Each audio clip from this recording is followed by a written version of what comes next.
এই ছিল হচ্ছে ফার্স্ট ক্লায়েন্ট, আমার সেকেন্ড ক্লায়েন্টও ছিল। তো যাই হোক, ও যেহেতু আমার কাছ থেকে মানে ওয়াটারপ্রুফ মেকআপ জন্য বুকিং করেছিল, তাই আমি সেটাই করছিলাম।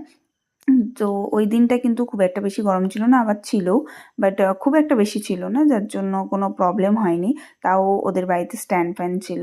তো আমি এখানে ফার্স্টে ফাউন্ডেশনটাকে ভালোভাবে অ্যাপ্লাই করে নিচ্ছিলাম ফেসের মধ্যে। তার আগে কিন্তু স্কিনটাকে ভালোভাবে প্রিপারেশন করে নিয়েছিলাম। ওর স্কিনটা কিন্তু ভীষণ প্রবলেমেটিক স্কিন ছিল, মানে ফেসে কিন্তু ব্রণর দাগ ছিল।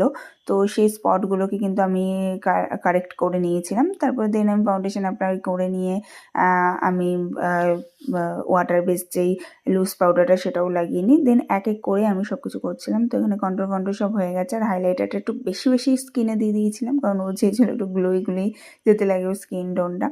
তো ওর জানো তো মানে ফেসে প্রচুর পশম ছিল। তো আমি ওকে বলেছিলাম যে ফেশিয়াল হেয়ার যদি রিমুভ না করা হয় তাহলে মেকআপটা কিন্তু অক্সিডাইজ হয়ে যায়। তো কিন্তু ওর মেকআপটা অক্সিডাইজ হয়নি, কারণ আমি সেই মতোই কাজটা করেছিলাম।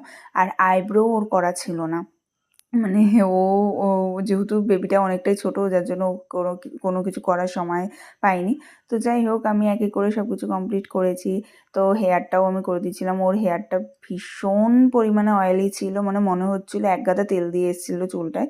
তো আমি মানে খুব বেশিক্ষণ অনেকক্ষণ ধরেই ক্রিম্পিংটা করতে হয়েছিল। যাই হোক, ফাইনাল লুকটা দেখো তোমরা আর জানাও আমাকে কেমন লাগছে। ওর তো ভীষণ পছন্দ হয়েছিল, আর ওর আশেপাশে যারা ছিল সবারই খুব পছন্দ হয়েছিল। ও আমাকে খুব মিষ্টি একটা রিভিউ দিয়েছে, আর ওর মেকআপটা কতক্ষণ স্টে করেছিল তারও একটা